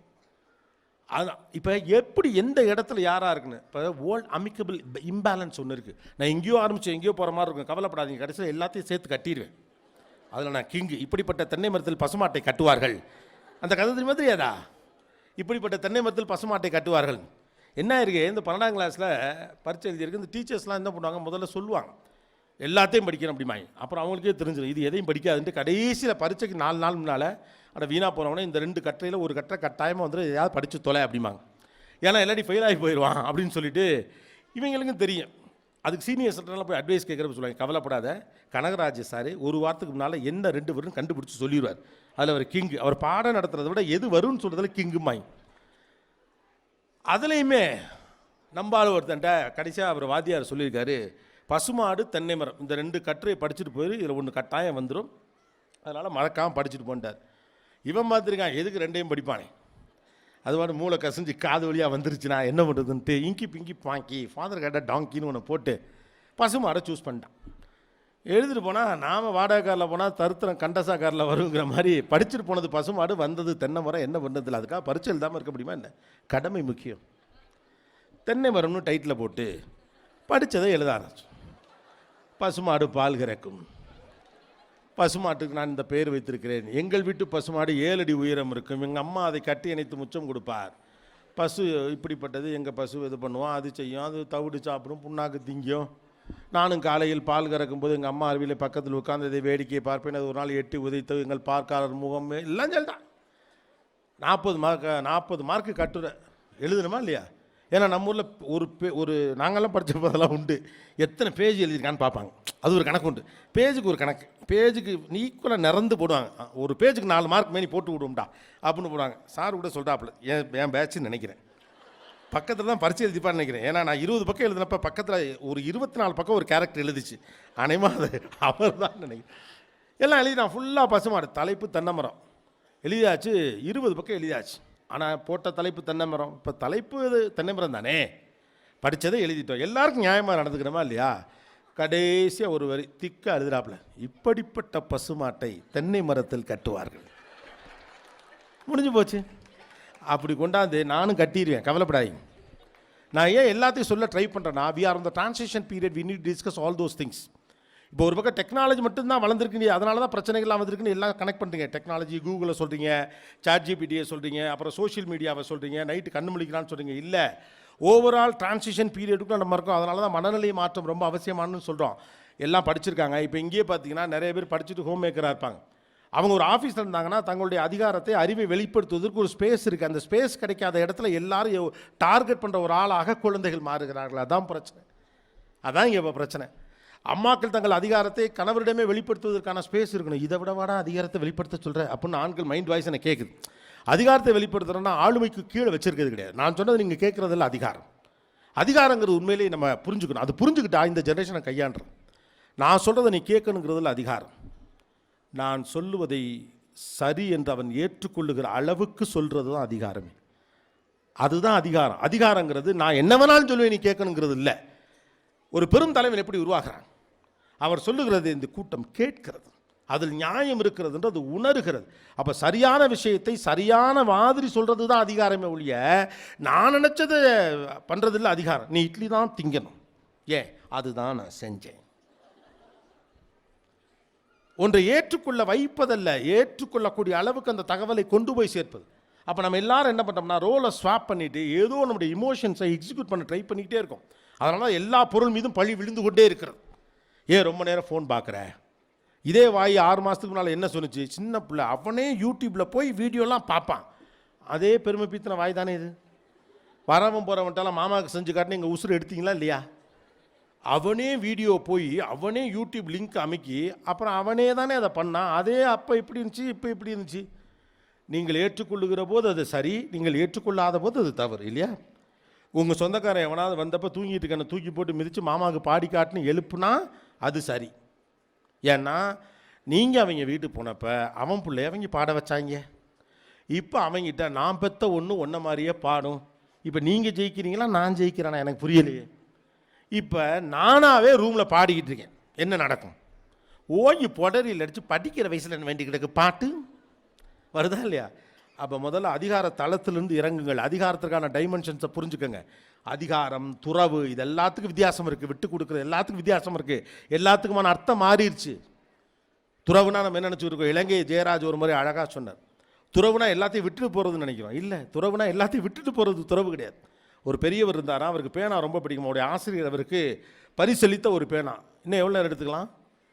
எவ்வளோ நேரம்லாம் எடுத்துக்கலாமா? உங்களுக்கு என்ன சௌரியமாக எல்லாம் உட்காந்துருக்கீங்க, எவ்வளோ நேரம்லாம் எடுத்துக்கலாம். என்ன ஒரு பெருந்தன்மை, நல்லா இருக்குது, நல்லா கிளைமேட்டுக்கு ஒருத்தன் உட்காந்து பேசிக்கிட்டு இருக்கல, இன்னும் கொஞ்சம் நேரத்தில் வடை டீ பஜ்ஜி எல்லாம் அப்படியே சாப்பிட்டுக்கிட்டு இருப்பீங்க, நான் பேசணும். அவர் இலங்கை ஜெயராஜ் என்ன சொல்கிறாருன்னா, துறவுனா நம்ம என்ன நினைக்கிறோம், எல்லாத்தையும் விட்டுட்டு போகிறது துறவுன்னு நினைக்கிறோம். இல்லை, ஒரு பெரிய மனுஷன் இருந்தான், அவருக்கு சிறு வயதில் அவருடைய ஆசிரியர் கொடுத்த ஒரு பேனா பரிசாக கொடுத்தார். அவர் எப்போதுமே அந்த பையில் வச்சுருப்பார். இப்போ கூட சில பேரை பார்க்கலாம், ஒரே பேனா, அவர் எப்போதுமே அந்த பேனாவோட இருப்பாங்க. சினிமாவில் கூட ஒரு கேரக்டருக்கு பேனாக்காரன்னு வச்சுருந்தாங்க. அதை யார்ட்டையும் கொடுக்க மாட்டார். வீட்டில் வந்து ஒரு குறிப்பிட்ட இடத்துல வைப்பார், அது யாரும் தொடக்கூடாது. மறுநாள் கொஞ்சம் நகர்ந்துருந்தால் மனைவியை கூப்பிட்டு சத்தம் போடுவார், ஏன் இந்த பேனா நகர்ந்துருக்கு அப்படின்னு கேட்பார். அவர் பிள்ளைகளை அவர் அதை தொட விட்டதே இல்லை. மூத்த பிள்ளை ஒரு முறை விளையாட்டாக எடுத்து அதன் மூடியை திறந்ததற்காக மூஞ்சிலே அடிச்சிட்டார். இளைய பிள்ளையை தொட விட்டதில்லை, மகளை கூட தொட விட்டதில்லை. அதிகாரமிக்க மிடுக்கான ஒரு மனிதர். அந்த பேனாவை அவர் மட்டும்தான் எடுப்பார், அவர் மட்டும்தான் எழுதுவார். கையெழுத்து போடுறதுக்கு அந்த பேனாவை தான் பயன்படுத்துவார். சொத்து பத்திரங்களில் அவ்வளோ அந்த பேனாவை பார்த்தாலே பயப்படுவாங்க. அவங்க மனைவிக்கு வந்து அந்த பேனாவை பத்திரமாக பார்த்து கொள்வதே பெரும் வேலையாக இருந்தது. அதுக்கப்புறம் அவருடைய மூத்த மகனுக்கு குழந்தை பிறக்கிறது. ஒரு 1.5 வயசு இருக்குது. அந்த பேரன் தான் உலகம்னு அவருக்கு மாறுது. ஒரு நாள் ரூமுக்குள்ளே வர்றாங்க, அந்த பேனாவை இப்படி பிடிச்சி இப்படி கிறுக்கிக்கிட்டு இருக்கான் நிப்பை வச்சு. இவங்களுக்கு பக்குங்குது. இவர் பக்கத்தில் உட்காந்துருக்காரு. ஐயோ பேனாவை எடுத்து குத்தி கொண்டு விட போகிறான் இவன் அப்படி வேகமாக ஓடியாந்து அந்த பேனா அப்படிங்கிறப்ப அவர் சொல்கிறார், ஏன் பிள்ளை கையிலேருந்து பேனா அப்படிங்கிற அவன் ஆசையாக எழுதிக்கிட்டு இருக்கான் அப்படிங்கிறார். இவங்களுக்கு ஆச்சரியமாக இருக்குது, என்னையா இருந்தாலும் இந்த பேனாவுக்காகவே ஒரு 50 வருஷம் வாழ்ந்துருக்கான், கட்டின பொண்டாட்டியை தொட விட்டதில்லை, பெத்த பிள்ளைங்கள் எடுக்க விட்டதில்லை. ஒரு நாள் ஏதோ மூடியை திறந்தான்றதுக்காண்டி அடிச்சு விட்டான், இன்றைக்கி பேர பிள்ளைகிட்ட வந்து கொடுத்துட்டான், ஒன்றுமே இல்லான்னு. துறவு என்பது அதுதான். உங்களுக்கு பிடித்தவருக்காக ஒன்றை விட்டு கொடுப்பது தான் துறவு. அனைத்தையும் விட்டுட்டு போகிறது துறவில்லை. அதே தான், அதே மாதிரி தான் அதிகாரம். அதிகாரம் என்பது நீங்கள் சொல்லுவதை அவர்கள் ஏற்றுக்கொள்வதல்ல, நீங்கள் சொல்லக்கூடிய ஒன்று ஏற்றுக்கொள்ளக்கூடியதாக இருக்கக்கூடிய அளவுக்கு நீங்கள் வளர்ந்துருக்கணும். தான் அதிகாரம். அதிகாரம், பவர் கம்ஸ் ஃப்ரம் ரெஸ்பான்சிபிலிட்டின்னு சொல்லுவாங்க. நீங்கள் பொறுப்புள்ள மனிதராக இருந்தால் இயல்பாகவே உங்களுக்கு அதிகாரம் வழங்கப்படும். இப்போ ஒரு பள்ளிக்கூட சினாரியோவில் எடுத்துக்கோங்க. நம்ம நினச்சிக்கிட்டு இருப்போம், ஏன் இவங்களுக்கு சம்மந்தம் இல்லாமல் திடீர்னு பொறுப்பை கொடுத்தாங்க, மேனேஜ்மெண்ட்டுக்கு இவங்க வேண்டப்பட்டவங்க, அப்போலாம் பல விருப்பம்லாம் கம்பெனிஸ்லேயே வரும். அப்படி இல்லை, ஒரு மேனேஜ்மெண்ட் அவங்களை கவனிச்சுட்டே இருக்கும். அவங்களுக்கு கொடுக்கப்படாத வேலையை கூட ஆர்வமாக எடுத்து பொறுப்பாக செய்கிற ஒரு ஆளை நம்பி அடுத்த பொறுப்பை அவங்க கொடுப்பாங்க. எல்லாத்தையும் அவன் எப்படி பள்ளிக்கூடம் நடத்துவாங்க, அவங்க எப்படி பெரிய கம்பெனி நடத்துவாங்க, இல்லை கார்ப்பரேட் எப்படி நடக்குது. அப்போ பவர் கம்ஸ் ஃப்ரம் ரெஸ்பான்சிபிலிட்டி. அதிகாரம் என்பது நீங்கள் செலுத்துவது அல்ல, அவர்கள் கேட்டு பெற்றுக்கொள்வது. எங்கள் அப்பா சொல்லட்டும் கேட்குறேன்னு சொல்கிறானே, ஏன் யாரோ சொல்கிறாங்க, எங்கள் அம்மா சொல்லட்டும் கேட்குறோம். சில வீடுகளில் மூத்த அண்ணி சொல்லட்டும் கேட்குறேன் பாருங்கள், கவனிச்சிருக்கீங்களா? எவ்வளவோ பவர்ஃபுல்லாக இருப்பாங்க. அந்த வீட்டுடைய மூத்த அன்னிக்கு ஒரு பெரிய மரியாதை அந்த வீட்டில் இருக்கும். எல்லாம் சொல்லுவாங்க, கன்வின்ஸ் பண்ணி பார்ப்பாங்க. இல்லை ஒரு பொண்ணு வந்திருக்கு, ஒரு அலைன்ஸ் வந்திருக்கு, கன்வின்ஸ் பண்ணி பார்ப்பாங்க. இல்லை எங்கள் அண்ணி சொல்லட்டும் அப்படின்ட்டுருவாங்க. ஏன்னா என் அன்னிக்கு தான் சரியாக முடிவெடுக்க முடியும் என்று அவன் நம்புறது தான் அண்ணியின் அதிகாரம். நான் நீட்டு அவளுக்கு நீ தாலியை கட்டணுங்கிற அதிகாரம் இல்லை. அவனுக்கே அறிவு இருந்தாலும் அவங்க சொன்னா தான் சரியா இருக்குங்கிற இடத்துல ஒரு தகுதி இருக்குல்ல, அந்த தகுதிக்கு பேர் தான் அதிகாரம். அந்த தகுதிக்கு நீங்கள் வந்துட்டா நீங்கள் கேட்ட இந்த எந்த கேள்வியுமே கிடையாது, அவன் தானாக செஞ்சுருவான் இல்லையா? நம்ம ஊரில் பெரிய பிரச்சனை என்னென்னா, இங்கே நீங்கள் கொடுத்துருக்க எதையுமே நாம் செய்கிறதில்ல. இரவு பிள்ளைகள் ரொம்ப நேரம் கண் விழிக்கிறார்கள், நீங்கள்லாம் என்ன செய்கிறீங்க? அவன் முழிச்சிருந்தான்னு முதல்ல உங்களுக்கு எப்படி தெரியும்? தெரியாதுல்ல. அதில் அவன் முழிச்சிருக்கான, நான் இடையில பாத்ரூம் போகிறப்ப பார்த்தேன், கிடையாது, நீங்கள் முழிச்சிருந்தீங்க. யோசிச்சு பாருங்களேன், 38 வயசு, 40 வயசு, 37 வயசு, அந்த ஃபோனில் பச்சை சுச்சி எது சிவப்பு சுச்சி எது தவிர வேறு ஒன்றும் தெரியாது. ரைட்டா? அதுக்குள்ளே என்னென்ன ஆப் இருக்குது, எதை என்ன செய்யலாம், என்னென்ன பண்ணலாம், ஒன்றுமே தெரியாது. நீங்களே அதில் அவ்வளோ நேரம் எக்ஸைட்டடாக இருக்கப்ப அதை அக்கு வேற ஆடி வேற பிரித்து போட்டுருவானுங்க இவனுங்க. இந்த பிள்ளைங்களுக்கு அவ்வளோ விஷயம் அதுக்குள்ளே தெரியும், அவங்களுக்கு எவ்வளோ எக்ஸைட்மெண்ட்டாக இருக்கும். அப்போ இது எல்லாத்தையும் வழி நடத்த வேண்டியதான் உங்களுடைய பொறுப்பை ஒழிய பயன்படுத்தாதே என்று சொல்லுவதல்ல பொறுப்பு. எல்லாவற்றையும் வழி நடத்துவது தான் பொறுப்பு. நீங்கள் பயன்படுத்தாதே என்று ஒன்று சொன்னீங்கன்னா நடக்கவே நடக்காது. இரவு அதிக நேரம் கண் விழிச்சிருக்காங்கன்னா வீட்டில் பெரியவங்களும் அதிக நேரம் கண் விழிச்சிருக்கீங்கன்னு அர்த்தம், அவ்வளவு மட்டும்தான். ஒரு வீட்டுடைய கலாச்சாரத்தை பெரியவர்கள் தான் உருவாக்குகிறார்கள், பிள்ளைகள் பின்பற்றுகிறார்கள். பிள்ளை மட்டும் ஒன்றை தனியாக பின்பற்றவே முடியாது. நான் ஹாஸ்டலில் படித்தப்ப 9 மணிக்கு நீங்கள் தூங்கியா, ஏன்னா வார்டனே 9 மணிக்கு தூங்கிடுவார். 9 மணிக்கு தூங்கி அந்த கிளாக்கை மெட்டபாலிசம் அதெல்லாம் தான், அந்த ப்ராக்டிசஸ்லாம் தான் நீங்கள் கொடுக்கணும். இப்போ நீங்கள் டிசிப்ளினுங்கிறது என்ன நினச்சிக்கிறீங்க அப்படின்னா, நான் சொல்கிறத கேட்குறது டிசிப்ளின் இல்லை, வீட்டின் ஒழுங்கு. நீங்கள் எதை பின்பற்றப்படுகிறீர்களோ அதுதான் டிசிப்ளின். அப்புறம் எல்லாரையும் நீங்கள் காலையிலே சீக்கிரம் எழுந்திரி அப்படிலாம் இல்லை, கொஞ்சம் லிபரலாக இருக்க வேண்டிய ஒரு காலகட்டத்துக்குள்ளே வந்துட்டோம். ஏன்னா 9 to 5 வேலை பார்த்த சமூகத்துலேருந்து வந்தால் நம்ம இப்போ அப்படிலாம் கிடையாது. 24/7 வேலை பார்க்குறாங்க. இப்போ 24/7 வேலை பார்க்குற ஒருத்தங்கள்ட்ட போயிட்டு நீ காலை 5 மணிக்கு எழுந்து கொள்ள வேண்டும், 6 மணிக்கெல்லாம் காலை கடன்களை முடித்து விட வேண்டும். வந்தால் தானடா போவான். நைட்டு 2 மணிக்கு தான் சாப்பிட்டான், செரிக்க மாட்டேன், 9 மணிக்கு தான் வரும், வர்றப்போ போவான். கொஞ்சம் விடுங்க, நீங்கள் ரொம்ப இறுக்கி பிடிச்சிங்கன்னா தெரிச்சிருவானு. The world is completely liberal now.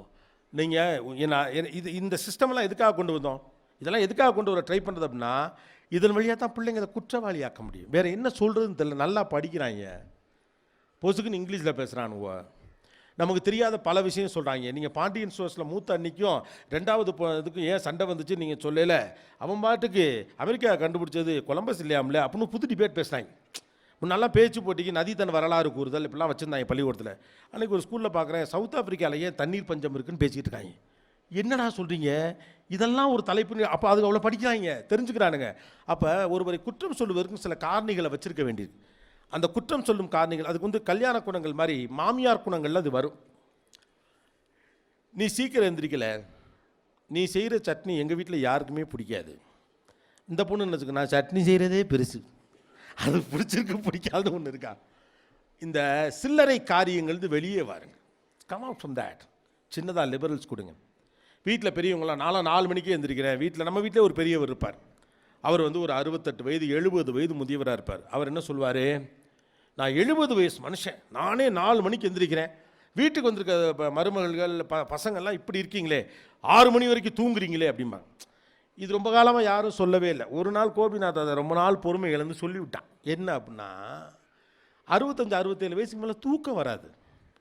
தூக்கம் வராமல் நீ சீக்கிரம் நடிச்சாமத்தில் எந்திரிச்சிட்டு 2 மணி வரைக்கும் நெட்ஃப்ளிக்ஸ் பார்த்த எங்களையும் 4 மணிக்கு எந்திரின்னு சொல்கிறது எந்த வகையில் நியாயம்? இப்படி சொன்னதால் எனக்கு கெட்ட பேர் வரும். இப்போ கூட நீங்கள் கை தட்டாமல் இருக்கிறதுக்கான காரணம்னா நமக்கு கெட்ட பேர் வந்துடும் தான். பழியை வழக்கம் போல் நானே ஏற்றுக்கிறேன். பழி ஏற்றது நானாக இருக்கட்டும், தெளிவு பிறந்ததும் என்னால் இருக்கட்டும், என்ன தப்புங்கிறேன். ரொம்பவும் இறுக்கியெல்லாம் பிடிக்காது. But we need a discipline decorum at home. டிசிப்ளின்ங்கிறது வெறும் 6 மணிக்கு எழுவதும் சரியாக உடை அணிவதும் பல்லு விளக்குறது மட்டும் கிடையாது. சிந்தனை அளவில் நம்ம எப்படி இருக்குங்கிறதான் டிசிப்ளினை டிசைட் பண்ணுதே. நம்ம டிசிப்ளின் எதெல்லாம் நீங்கள் நினச்சிட்டு இருக்கீங்க? கரெக்டாக நேரத்துக்கு எந்திரிச்சிருது, கெட்ட வார்த்தை பேசாமல் இருப்பது, பெரியவர்களை வணக்கம் சொல்லுவது, இதெல்லாம் தான். அடுத்த வீட்டுக்கு போகும்போது பொம்மையெல்லாம் வேணும்னு சத்தம் போடாமல் இருக்குது, தேட்டரில் அழுவாமல் இருக்குது, இதெல்லாம் டிசிப்ளினா? டிசிப்ளின்ங்கிறது என்ன? பொறாமப்படாமல் இருக்கிறது நம்ம டிசிப்ளின். அதானே நம்ம டிசிப்ளின். மனதளவிலும் அடுத்தவனுக்கு தீயது நினைக்கக்கூடாது என்பது தான் டிசிப்ளின். உலகம் ஃபாஸ்ட்டாக போனால் நீங்கள் திரும்ப கன்சர்வேட்டிவாக போங்க, உங்கள் இலக்கியங்களை கையில் எடுங்க. நீங்கள் என்ன பிள்ளைங்களுக்கு நம்ம சொன்னோன்னு சொல்லுங்கள். சில விஷயம்லாம் எதிரையுமே இல்லை, நம்மகிட்ட இருக்கு. கவனிச்சிருக்கீங்களா? யாதும் ஊரே யாவரும் கேளீர். இப்படி ஒரு லைனை நீங்கள் உலகத்துடைய எந்த லாங்குவேஜில் சொல்லிவிடுங்க, எங்கே இருந்தாலும் சொல்லிடுங்க. திருக்குறளுக்கு முன்னால் வருது, திருக்குறளில் கூட இல்லை, திருக்குறளே அவ்வளோ பழையது. அதுக்கு முன்னாலே சொல்கிறான், யாதும் ஊரே யாவரும் கேளீர். உலகமே நம்மோட்டா, எல்லாம் நம்ம ஆள்றாங்கிறான். எந்த எந்த எந்த இது எந்த மொழியிலையாவது இப்படி ஒரு லைன் நீங்கள் பார்த்த முடியுமா? பகைவனுக்கு அருள்வாய் நன்னஞ்சேங்கிறான். தெரிஞ்சுனா நல்லவன் பழகினவன் நல்லா இருந்தால் போதுன்னு நினைக்கல, பகைவனுக்கு அருள்வாய் நன்னஞ்சே. இதெல்லாம் தான் நம்ம டிசிப்ளின். பகைவனுக்கு அருள்வாய் நன்னஞ்சே நம்ம டிசிப்ளின். பொறாமப்படாதே நம்ம டிசிப்ளின். ஆள் இருந்தாலும் இல்லாட்டியும் ஒழுக்கம் மீறக்கூடாது டிசிப்ளின். உங்கள் புழக்கத்தில் இருக்க வார்த்தையிலே டிசிப்ளினோட கோஷன்ஸ் இருக்குது, அதை நம்ம சொன்னதே கிடையாது. மேலேருந்து ஒருத்தன் பார்த்துக்கிட்டே இருக்கான்னு சொல்கிறோமே, என்ன அர்த்தம்? தனியாக இருக்க நினைக்காதரா, தப்பு பண்ணக்கூடாது. தனியாக இருந்தாலும் தனியாக இல்லாட்டியும் நீ ஒழுக்கமாகத்தான் இருக்குன்னு. நாம் இதெல்லாம் ஒரு டிசிப்ளின் சொன்னதே இல்லையே. பொய் சொல்லாதன்னு கடைசியாக எப்போ சொன்னோம்? நான்லாம் சின்ன பிள்ளையாக இருக்கப்போ ஒரு நாளைக்கு 2 பேராவது சொல்லுவாங்க, பொய் சொல்லக்கூடாது. டீச்சர்கிட்ட எல்லாம் கூட சொல்லுவாங்க, பொய் மட்டும் சொன்னால் அட்டி வெளுத்துப்பிடுங்கம்மா. அப்பாக்கெல்லாம் சொல்லுவாங்க, இவர் வேறு தப்புன்னா கூட நான் மன்னிச்சு விடுவேன், பொய் மட்டும் சொல்லக்கூடாது அப்படிம்பாங்க. நம்ம மாமா சித்தப்பா சொந்தக்காரன் தெரிஞ்சவன் போனவன், டேய் பொய்யா சொல்கிற, பொய் சொல்லக்கூடாதா, அடிக்க மாட்டேன் அப்படிம்பாங்க. இப்போல்லாம் வீடுகளில் பொய் சொல்லாதங்கிற வார்த்தையே குறைஞ்சி போச்சு. அப்படியே சொன்னாலும் எங்கிட்ட சொல்லாதேங்கிறாங்க, அவ்வளோதான். நீ எனக்கிட்ட மட்டும் பொய் சொல்லாமல் இருந்தால் போய். ஏன்னா நமக்கே என்ன தோணிச்சுன்னா, கொஞ்சம் பொய் சொன்னால் தான் பிழைக்க முடியும், சொல்லிப்போம். ஏன்னா நம்மளும் தான் நிறையா புழுகிறோம்ல, அப்புறம் நம்ம குற்றவாளி ஆகிட்டேன். அப்போ உண்மையிலேயே உங்களுடைய நல்ல குணங்களையும் உங்களுடைய பண்பாட்டையும் விட்டு விட்டு வெளியிலேருந்து கார்பரேட் டெக்கோரம்ஸை வீட்டுக்குள்ளே கொண்டாந்து எம்ப்ளாய் பண்ணிட்டுருங்க. 10 நிமிஷம் எக்ஸ்ட்ரா தூங்கட்டும், ஸ்னூஸ் பட்டன் ஒன்று அதுக்கு தான் வச்சுருக்கோம். 5 நிமிஷம் எக்ஸ்ட்ரா தூங்கட்டும், ஒன்றும் மோசமும் இல்லை. அவங்கெல்லாம் மறுநாள் காலையில் எக்கனாமிக்ஸ் படித்தனா அவங்களே தூங்கிடுறாங்க. நீங்கள் ஏன் நடிச்சாமத்தில் முழிச்சிருக்கீங்க? ஆடு தான் அடிபடுதுன்னா புழுக்கையும் அடிபடுற மாதிரி. உங்கள் பயங்கள் அல்ல அவர்கள், அவருடைய உலகமே வேறு. தோல்விகள் பற்றி பயப்படாத ஒரு உலகம் ஜெயிச்சிரும். எனக்கு தெரிஞ்சு இந்த ஜெனரேஷன் தோல்விகளை பற்றி பயந்ததே கிடையாது. they never care about the failures. ஏன் அப்படின்னா அவன் ஃபெயிலியரை பற்றி அடுத்தவன் விமர்சிக்கிறதையும் அவன் கவலைப்படல. he never lives about that. நாமே பயப்பட தோற்று போயிடுவோன்னு பயப்படுறோம்னா எவனா ஏதாவது சொல்லுவான், நான் அப்பவே நினச்சேன், இதை சொல்கிறதுக்கு வெயிட் பண்ணிட்டு இருப்பான் ஒருத்தன். நெகட்டிவிட்டி இருக்க இருக்க இருக்க நம்ம வளர்த்துக்கிட்டோம்னா என்ன ஆகுனா, அது நடக்கும்னு ஆசைப்பட ஆரம்பிச்சிடும். நம்ம பிள்ளைங்க மேலே அது வந்துடும். ஏன்னா நம்ம அவனை சொல்லணும், நிரூபிக்கணும்ல. நீ பொறுப்பற்றவன் அப்படின்னு நான் சொன்னதை நிரூபிக்கிறதுக்காகவே மனசு காத்துக்கிட்டு இருந்துச்சுன்னா புள்ள பொறுப்பு இல்லாமல் போயிடும்ல. நான் சொல்ல ரொம்ப குயுக்தியாக இருக்க மாதிரி உங்களுக்கு தோணும், ஆனால் மைண்ட் அப்படி தான் கரப்ட் ஆகும்.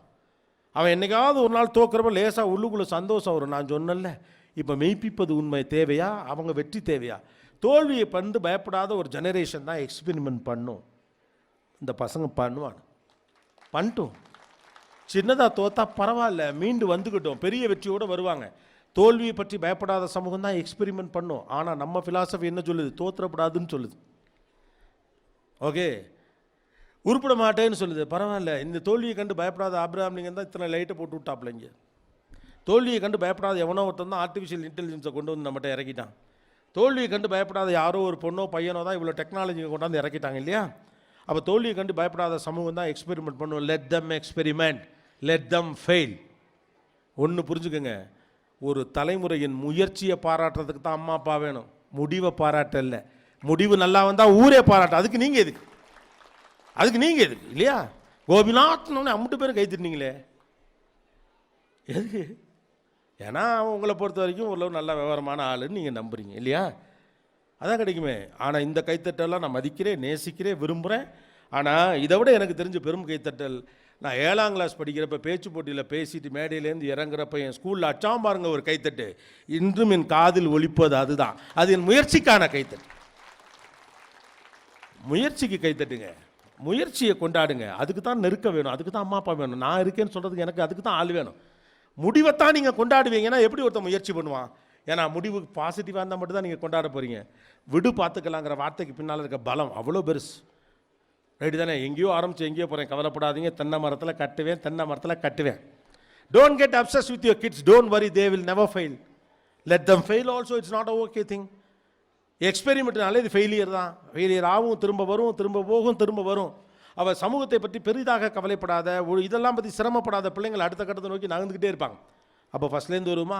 பாயிண்ட் நம்பர் 1, நீங்கள் பேசுனதை நான் ரிவர்ஸில் பேசியிருக்கேன், அவ்வளவுதான். நீங்கள் கேட்டதுக்கு பதில்களாக ஒன்றதுக்கு இடையிலே சொல்லிட்டேன். Social media issue, it has to be discipline, அவ்வளோதான். அதை நான் கேள்வி பதிலாக வச்சுக்கிறேன். நீங்கள் சோஷியல் மீடியாவில் எந்த அளவுக்கு இருக்கீங்களோ அந்த அளவுக்கு தான். அப்புறம் சோஷியல் மீடியாவில் நீங்கள் வெறும் ரீல்ஸ் பார்க்குறதுனால பிள்ளைகளும் ரீல்ஸ் தான் பார்த்துக்கிட்டு இருக்காங்க, நீங்கள் முடிவுக்கெலாம் வரக்கூடாது. ரைட்டா? உங்களுக்கு எஞ்சிய நேரத்தில் பார்க்குறீங்க, அவங்க டேஸ்ட் அண்ட் இன்ட்ரெஸ்ட் வேறு மாதிரி கூட இருக்கலாம். ரெண்டாவது, இரவு நேரத்தில் தூங்குவது இது கட்டாயமாக younger generation need to be very careful. இங்கே உட்காந்துருக்க எல்லோரும் நீங்கள் நினச்சிட்ருக்கீங்க அப்படிலாம் ஒரு வேலையே கிடையாது. நீங்கள் எவ்வளோவுக்கு எவ்வளோ தூங்குறீங்களோ அதுதான் எனக்கு இருக்க பெரிய எக்ஸசைஸு. ஆக்சுவலாக பெரிய எக்ஸசைஸ் காலையில் எழுந்திரிச்சு 6லேருந்து 7 மணி வரைக்கும் வாக் பண்ணுற ஒரு நல்ல எக்ஸசைஸ்னால் அதே மாதிரி ஒரு நல்ல எக்ஸசைஸ் தூங்குறது தான். உங்கள் பிரெயின் தூங்கணும், ஆளும் தூங்கணும், பிரெயினும் தூங்கணும். தூங்கலைன்னா ரெஃப்ளெக்ஸஸில் ஸ்டார்ட் பண்ணி பிரெயின் டயர்டாகும். ஆனால் அதெல்லாம் சேலஞ்சாக நமக்கு தெரியும். நான் உட்காந்து விடிய படித்தேன், அப்படிலாம் நீங்கள் கிளிக்க வேண்டாம். அவ்வளோ பெரிய உழைப்பை நாங்கள் எதிர்பார்க்கவில்லை. ChatGPT நம்ம 1 நிமிடத்தில் பதில்களை கேட்டு பெறும் ஒரு சமூகம் விடிய படிக்க இருந்தால் படிக்க தெரியவில்லை என்று அர்த்தம். அரை மணி நேரத்தில் செய்கிற வேலையை அரை மணி நேரத்தில் செய்யுங்க. இழுத்து பிடிச்சி எக்ஸாமுக்கு முதல் நாள் தான் செய்யணும்லாம் வச்சுக்காதீங்க. தூக்கம் ரொம்ப முக்கியம். Because it's a exercise for your brain and body. ஆக்சுவலாக அவர் அதனால தான் அதை நான் ஷேர் பண்ணேன். அவருக்கு அந்த பசங்க மேலே கோவம்னா, ஏன் விடிய காலம் வரைக்கும் முழிச்சிருக்கீங்க? Your Netflix, your Hotstar, your television channels, Gopinath speeches, ஒரு நாளைக்கு ஒரு டைம் வச்சுக்கோங்க. அப்போ பார், அவ்வளோதான். உங்களுக்கு பிடிச்ச ரசனையான விஷயங்கள்லாம் அது உங்கள் கண்ட்ரோலில் இல்லை. ஸ்க்ரால் வேர்ல்டு அப்படின்னா scroll and swap is the biggest issue. You need to understand. உங்கள் விரலு மூளை இப்படி பண்ணிட்டு இருந்துச்சுன்னா நீங்கள் தேட வேண்டிய விஷயத்தை தேட முடியாமல் போயிடும். Okay, this is the greatest opportunity for you people to learn a lot through all the AI tools and the books and what ever you have. ஒரு சிட்டி ரஜினி இப்படி படிப்பார்ல புக்கு, அப்படி படிக்கலாம் அன்றைக்கி இல்லையா? சைக்காலஜி ஆஃப் மணி அப்படிங்கிற ஒரு புத்தகத்தை நீங்கள் இன்றைக்கி படிக்கணும்னா அதுக்கு ஒரு வயசோ புரிதலோ அவ்வளோலாம் தேவை கிடையாது. உங்களால் இன்றைக்கி படிக்க முடியும்.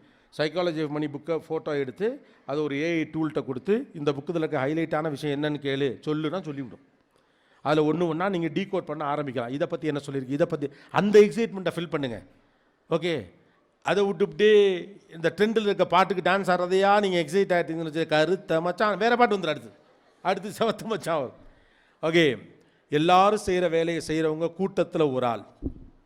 எல்லாரும் ஒரு வேலை செஞ்சிட்ருக்கப்ப உருப்படியான ஒரு வேலை செய்கிற ஆள் தான் கூட்டத்தின் தலைவன். அது மட்டும் ஞாபகம் இருக்கும். ஓகே, ரொம்ப நேரமாக இவங்க அடிச்சு விட்டோம்னு இங்கிட்ட அடிக்கலை. ரைட்டா? இது இந்த பக்கம் தான் சொல்லணும். Because your time is much important. உங்களுக்கு அந்த 8 மணி நேரம் தூங்குங்க. ஏன்னா உங்களுக்கு நாளைக்கு உண்மையாகவே ஒரு 5 மணி நேரம் தான் தூங்க முடியுங்கிற நிலைமைக்கு வரலாம். இல்லையா? Maybe you will become a scientist, you probably walk in a different time இருக்கு. அப்போ தேவைப்படும் நேரம். எனர்ஜியை சேமித்து வச்சுங்க. டயத்தை சேமித்து வச்சுருக்கோம் தானே பணக்காரன், ரைட்? இந்த பக்கத்தை டயத்தை சேவ் பண்ணுங்கள், தூங்குங்க. இந்த பக்கம் ஒன்றே ஒன்று தான், don't obsess with kids, be healthy. ஒரு பெரிய பிரச்சனை இருக்குது பேரண்ட்ஸ்கிட்ட. இப்போ ரொம்ப அன்ஹெல்த்தியாக இருக்குது. பிள்ளைக்காக செய்கிறேன், பிள்ளைக்காக செய்கிறேன். நீங்கள் ஒன்றும் செய்ய வேணாம். அவங்க தியாகத்தை தூக்கி தீயில் வைக்க ஒழுங்காக இருங்க போதும். நீங்கள் உங்களை பார்த்துக்கங்க, அவங்கள பார்த்துப்பாங்க. இன்னும் சொல்லப்போனால் நீங்கள் சும்மா இருந்தாலே அவங்க நல்லா இருப்பாங்க உங்களுக்கு. பிள்ளைக்காக செய்கிறேன் எல்லாம் பண்ணிவிட்டு அவன் நன்றியோடு இல்லை, அவன் பெத்த தாயை மறந்துடான், பெத்த வைத்த அப்படி எதுக்குன்னு நீங்கள் பண்ணது தியாகம்னே உங்களுக்கு தெரியாது. 4 இட்லி திங்கிறவனை வாயில் குத்தி 5 இட்லி தின்னு அம்மாக்கா தின்னு நீங்கள் அனுப்புகிறத நீங்கள் தியாகம்னு நினச்சிக்கிறீங்க. அவன் என்ன பண்ணானா, இந்த அம்மா சொன்னுச்சேன்னு தின்னான். நீங்கள் பண்ண தியாகமே அவர்களுக்கு தெரியாது. அது ஒரு பாவம் நினைக்க. தன்னை பார்த்துக்கொள்வது பாவம் அல்ல. Don't obsess with kids. இந்த உலகத்தில் உங்கள் பிள்ளைகள் மட்டும் இருக்கிறார்கள் கிடையாது. இந்த உலகத்தில் நிறைய இருக்குது. ரசிக்க இயற்கை இருக்கிறது, எவ்வளவோ விஷயங்கள் இருக்குது. அதில் பிள்ளையும் ஒரு பார்ட். நீங்கள் ரொம்ப அப்சஸ்டாக இருந்தீங்கன்னா பிள்ளைகள் உங்களை விட்டு விலகி போகிற போது ரொம்ப தனிமைப்படுத்தப்படுவீர்கள். அது ரொம்ப முக்கியம். அதை கவனிச்சுக்கோங்க. ஆண்களும் சரி பெண்களும் சரி, you are not married to your kids, you are married to your spouse. நீங்கள் உங்கள் புருஷனை தான் கல்யாணம் பண்ணியிருக்கீங்க, நீங்கள் உங்கள் மனைவியை தான் கல்யாணம் பண்ணியிருக்கீங்க. கடைசி வரைக்கும் உங்கள் கூட வரப்போகிறது உங்கள் ஸ்பௌஸ் தான், உங்கள் பிள்ளைங்க கிடையாது. இந்த படகு உங்களுக்கு சொந்தம் இல்லை, அது போயிடும். ஒன்று வேணாம். இது என்ன, தேக்கடியிலேருந்து இறங்கி கோயம்புத்தூர் காலேஜ் போயிட்டாலே 4 நாளைக்கு ஒரு தடவை தான் ஃபோன் பண்ணுவாங்க. அங்கே வேலை இருக்கு அவனுக்கு. அப்புறமா அவன் பாரு எப்படி வளர்த்தேன், இப்படி தூக்கி வளர்த்த பிள்ளை, நான் தூக்கி வளர்த்த பிள்ளை. இதுக்கு நாங்கள் என்ன பண்ணுறீங்க? எனக்கே இப்போ நடக்க தெரியும். நீங்கள் நினைத்ததை செய்ய வைப்பதல்ல அதிகாரம். உங்களுடைய பேச்சு சரி என்று அந்த பிள்ளைகள் ஏற்றுக்கொண்டால் அதுதான் அதிகாரம். அந்த இயல்பை புரிந்து கொள்ளுங்கள். 1. 2வது, நமக்கு அடுத்த தலைமுறை தவறான தலைமுறை தான் என்ற மன அமைப்பு இருக்கிற போது அந்த பிள்ளைகளிடம் எதை கொண்டு போய் சேர்க்க வேண்டும் என்பது நமக்கு தெரியாது. முதலில் அவர்கள் எனக்கு கீழ் பணி செய்கிறவர்கள் என்ற எண்ணத்திலிருந்து வெளியே வந்து அந்த பிள்ளைகளின் உலகத்திற்குள் சஞ்சாரிக்க பாருங்கள். 3வது, அந்தந்த உறவுகளின் அர்த்தத்திலேயே தொடர்ச்சியாக மெயின்டைன் பண்ணுங்க. அதுதான் சரி. Don't swap the rules. அப்பாவா இருங்க, அம்மாவா இருங்க, டீச்சராக இருங்க. அப்போ தான் பிள்ளையார். 4வது, இன்றைக்கி இருக்கக்கூடிய அறிவியல் கருவிகளை பிள்ளைகள் பயன்படுத்துவதால் அவர்களுடைய மூளை மழுங்கி போகும் என்பது ஒரு அர்த்தமற்ற வாதம். இயல்பில் இந்த கருவிகளை தாண்டி இந்த மூளைகளை வளர்ப்பதற்கு என்ன செய்ய வேண்டும் என்று பிள்ளைகளுக்கு புதிய விஷயங்களை சொல்லுங்கள். 5வது, உங்கள் உத்தரவுகளை பின்பற்றுவது மட்டும்தான் பிள்ளைகளுடைய டிசிப்ளின் கோஷன் என்று நீங்கள் நினைக்கிற வரைக்கும் அது நடக்காது. உங்களுடைய டிசிப்ளின் என்பது உங்கள் பண்பாட்டிலிருந்து வருகிறது, உங்களுடைய வேல்யூ சிஸ்டத்திலிருந்து வருகிறது. இந்த வேல்யூ சிஸ்டம் பற்றி இடையில உங்கள் பேசினதை விட்டுவிட்டு அதை இங்கே நான் ஆட் பண்ணிடுறேன். வேல்யூ சொல்லியெல்லாம் கொடுக்கவே முடியாது, வாழ்ந்து தான் காட்டணும். இந்த பிள்ளைங்களுக்கு இந்த வேல்யூ எப்படி சொல்லிக் கொடுக்குறீங்களா? சொல்லியெல்லாம் காட்ட முடியாது, வாழ்ந்து தான் காட்டணும். வேல்யூலாம் சொல்கிறது கிடையாது, வாழ்கிறது தான். 6வது முக்கியமான விஷயம், புதிய கருவிகள் உள்ளே வந்திருக்கக்கூடிய காலகட்டத்தில் கருவிகளுக்கு ஏற்ப பிள்ளைகள் மட்டும் மாற வேண்டும் என்ற அவசியம் இல்லை, சமூகமும் மாறணும். ஒட்டுமொத்த சமூகமாக நீங்கள் மாறுகிற போது மட்டும்தான் புதிய சவால்களை நம்மால் தெளிவாக எடுத்துச் செல்ல முடியும். 7வது முக்கியமான விஷயம், when we were in a transition period we will be in more confusion. அது யதார்த்தம் தான். குடும்ப அளவில், சமூக அளவில், அரசியல் அளவில், பொருளாதார அளவில், தொழில்நுட்ப அளவில் எல்லாவற்றிலும் டிரான்சிஷனில் இருக்கிறப்ப சில குழப்பங்கள் வரும். பரவாயில்ல, கடந்து போகலாம், கவலைப்படாது. 8வது, மாறி இருக்கக்கூடிய வாய்ப்புகள் நிறைந்த சூழலில் தோல்விகளை பற்றி கவலைப்படாத, எக்ஸ்பெரிமெண்ட் பண்ண ஆசைப்படக்கூடிய ஒரு பிள்ளைகளுடைய செயல்பாடுகள் உங்களுக்கு அச்சுறுத்தலை தரலாம். கவலைப்படாதீர்கள், சற்று நிதானமாக நின்று அவர்களை கவனியுங்கள். 9வது முக்கியமான விஷயம், இந்த பிள்ளைகளுடைய முயற்சிக்கு பாராட்டு கொடுக்கிற வீடு தான் அவர்களுக்கான வாய்ப்பை வழங்குகிறது. முடிவுகளுக்கு பாராட்டு கொடுக்க இந்த உலகமே இருக்கிறது. 10வது, பிள்ளைகளே உலகம் என்று வாழாதீர்கள். பிள்ளைகளே உலகம் என்று நீங்கள் வாழாமல், உலகத்தில் நிறைய விஷயம் இருக்குது, அதில் பிள்ளையும் இருக்குது நினச்சாலே யதார்த்தமான ஒரு அப்பா அம்மாவாக ஆகிடுவோம். ஒரு கட்டு சட்டான அப்பா அம்மாவாக, பயங்கரமான வெற்றி பெறும் அப்பா அம்மாவாக இருக்கணுங்கிற நினைப்பெல்லாம் போயிட்டு என் வாழ்க்கை ரொம்ப சகஜமானது இந்த மனநிலைக்கு வாருங்கள். You are married to your husband and wife, not your kids. இந்த படகு உங்களுக்கு சொந்தமல்ல. அநேகமாக கட்டிகிட்டே நினைக்கிறேன். சந்தன காற்று நம் ஜன்னலில் வீசட்டும், சரித்திரம் நாளை நம் சாதனை பேசட்டும். நன்றி, வணக்கம். தேங்க்யூ.